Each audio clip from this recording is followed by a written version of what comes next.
Hace unos años atrás, el Partido Socialista comenzó a hacer una política sanitaria que ha producido el descalabro de la sanidad pública.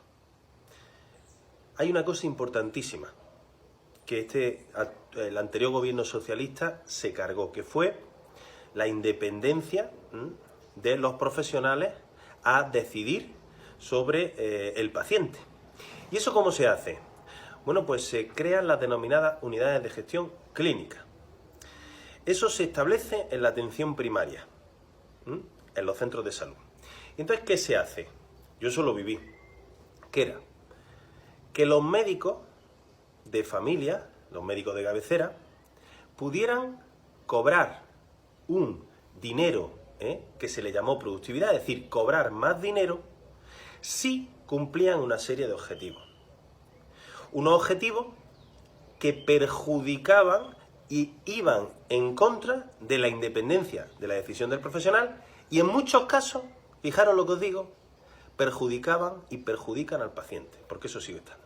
Entonces, ¿qué se hacía? Ese dinero se cobraba en grupo. Si el total del grupo de los profesionales de ese centro de salud no cumplían los objetivos, no es que uno no los cumpliera, es que si ese uno no los cumplía, hacía que afectara al resto.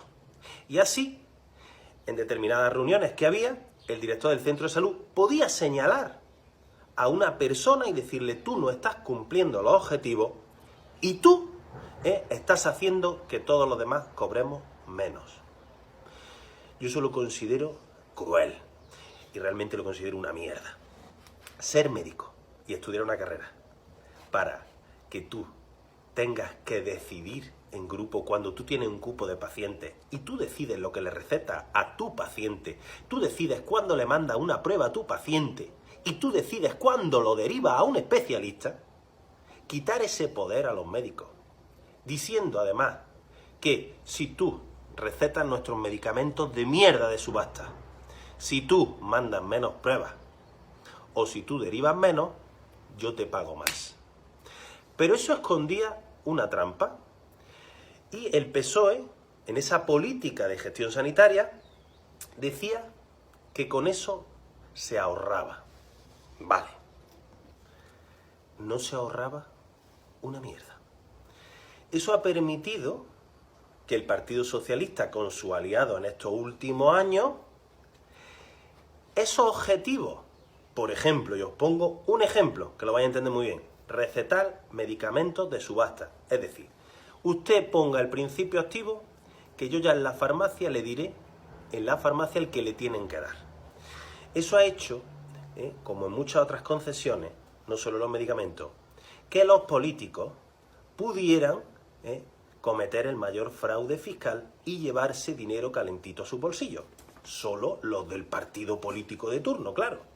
Y ahí, pues, se metían dinero que no sabemos dónde van, todos nos lo imaginamos, en contrataciones de servicios, en prescripciones, en compras. Todo eso nosotros lo estamos intentando que en los juzgados alguien valiente tire para adelante. Hemos presentado un montón de pruebas documentales y hemos tenido informes favorables hasta de la UDEF, de la Unidad de Delitos Administrativos de la Policía Nacional. Hace unos años, con todo el tema de empleo, de los ERE, llamaron locos a unos cuantos, a Luis Escribano, a Antonio Barreda y a una jueza que había por allí, que se llamaba Mercedes Alaya, y les decían que eran unos locos. Hoy han condenado a políticos por una trama mafiosa de delincuentes que nos han robado dinero público. En la sanidad nosotros, hace 2 años, empezamos a presentar en los juzgados lo mismo y lo que os estoy diciendo, pero a nivel de la sanidad pública. Si lo de los ERE es escandaloso, en la sanidad pública multiplicarlo por 1000. Entonces, ¿qué pasa? Pues lo que pasa es lo siguiente.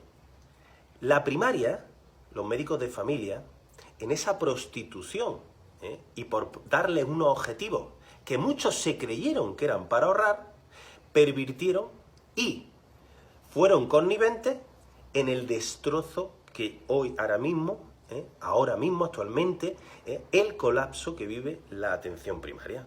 Claro, cuando no se piensa en los pacientes y se piensan en objetivos políticos, pasa lo que pasa. Eso ha salpicado a la atención especializada. ¿Qué es la atención especializada? Los hospitales. Yo trabajo como médico de urgencia en un hospital. ¿Qué pasa cuando en los centros de salud, en la atención primaria, tú quieres que te solventen un problema y tú tienes que pedir una cita y te dan cita para una semana? O tienes que ir 80 veces al médico de familia para que te mande un especialista. O tienes que estar esperando a esa cita que te tienen que dar en el hospital por el especialista. Pues que se colapsa todo y la gente acude a los hospitales, a las urgencias, para intentar que le solventen problemas o que palien su dolor. Vale, eso creo que lo entendéis. Se colapsa la primaria, salpica a los hospitales. La culpa grande es de primaria, porque la primaria es fundamental. La atención de los médicos de cabecera y los médicos de familia es fundamental. Lo que puede hacer un médico de familia con sus pacientes es bestial. El control de muchísimas enfermedades, solicitar las pruebas que le dé la gana. Y como a mí me enseñaron algunos médicos de familia de hace años cuando yo hice la residencia, tú te puedes poner en contacto con especialistas, pedirle las pruebas oportunas. O sea, una buena atención de un médico de familia es una verdadera medicina, de la de verdad. Si tenemos en cuenta eso, y si tenemos en cuenta también que los que realmente hacen esa medicina no han entrado en pervertirse por parte de los políticos, al final ha hecho así todo, ¡pah! Y el desastre.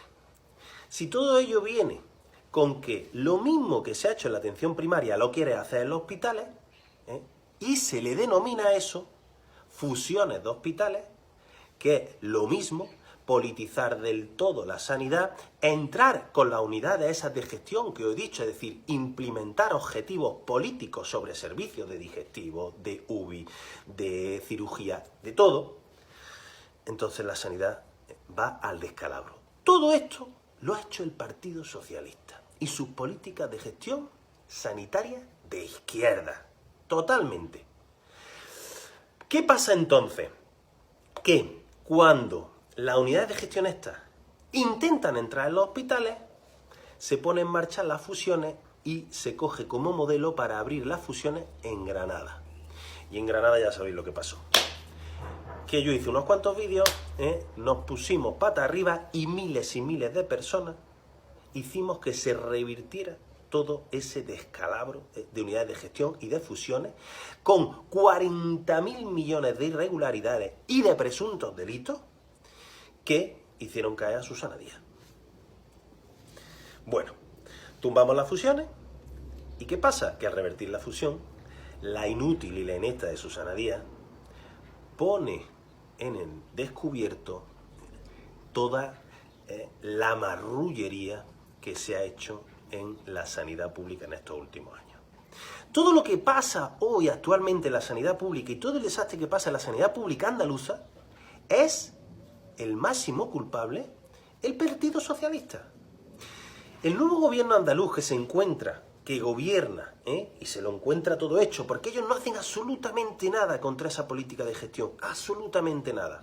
Se encuentra el Juanma Moreno en Nocilla, que tiene que gobernar, no tiene gente preparada, coge a los amigotes, a los más tontos, a los más inútiles, a los más cobardes, y porque nadie quiere estar con ellos, está claro que con un gobierno como el PP, Ciudadanos y Vox, nadie quiere estar, entonces se ponen a gestionar la sanidad. Y se ponen a gestionar la sanidad en estos últimos 10 meses y se encuentran que hay una pila de chiringuitos montados que dicen, hostia, esto es muy goloso. Y en vez de levantar alfombra y participar en lo que miles de ciudadanos de Andalucía estamos llevando a los tribunales, ellos hacen caso omiso a todo lo que nosotros, los profesionales, les decimos que tienen que hacer y se ponen a gestionar la sanidad exactamente igual que el PSOE. Con una cosa añadida, que es lo que hace siempre la derecha, que es que destina además, produce un deterioro poquito a poco de gente que sabe manejar bien esa situación para ir fomentando la privada. No le interesa que la sanidad pública mejore, porque dice, si la sanidad pública está hecha una mierda, que nos la ha dejado el PSOE hecha una mierda, ¿para qué la vamos a mejorar? Vamos a aprovechar y ahora es el momento de fomentar la privada. Esto es lo que os quería explicar de forma muy sencilla. Como en ningún sitio nos llevan a debatir, pues nada, yo os lo explico por aquí. Pero ahora os voy a explicar por qué salimos a las calles el domingo que viene. Bueno, yo voy a poner datos de Granada, pero esto lo podéis extrapolar a la otra ciudad donde vaya a salir. El 15 de diciembre, el próximo domingo, salimos para tener nuestros hospitales de crónicos. Fijaros, Granada es la tercera provincia en Andalucía que cuenta con más habitantes mayores de 65 años. Y tengo aquí los datos, fijaros, son 162.235 pacientes, ancianos, personas mayores. Fijaros, de los cuales 43.000 viven en viviendas unipersonales. Es decir, que viven solos, tendrán a su familia, pero viven solos.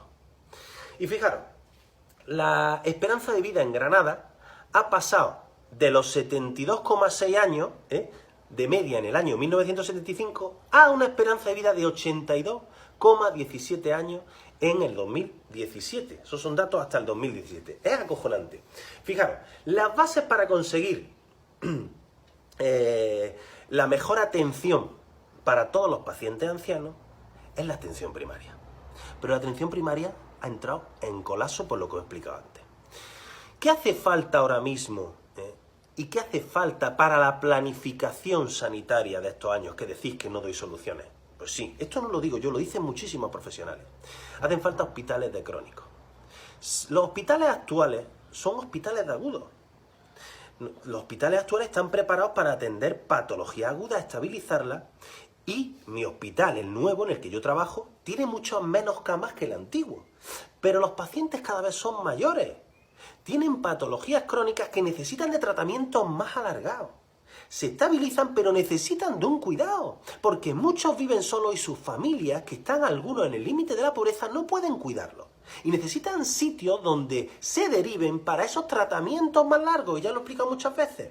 Hospitales de crónicos, donde además esos hospitales de crónicos pueden ir incluso sus médicos de familia a verlos, a controlarlos, y donde necesitaríamos internistas, que hay muchos parados, enfermeros y muchos otros especialistas como son fisioterapeutas, que hacen mucha falta a la sanidad pública. Actualmente, Granada cuenta con un hospital concertado.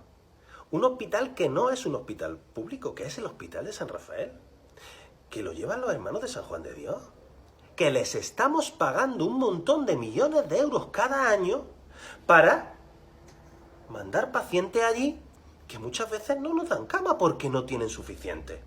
¿Por qué tenemos que estar pagando dinero a una orden religiosa, dinero público, cuando tenemos edificios públicos y hospitales chapaos? Todo esto lo hizo posible el PSOE. ¡Hostia! Bueno, lo resumido. Hay muchas otras soluciones. Lo que pasa es que a la asociación, a la que pertenecen muchísimos profesionales, con muchísimo valor y con muchísimos principios, que están ahí, detrás mía, que no creáis que yo todas estas cosas es que yo me las invento, o que es que las digo así, no. Yo, desde la Asociación Justicia por la Sanidad, en la que tengo el placer de presidir, presentamos muchas soluciones.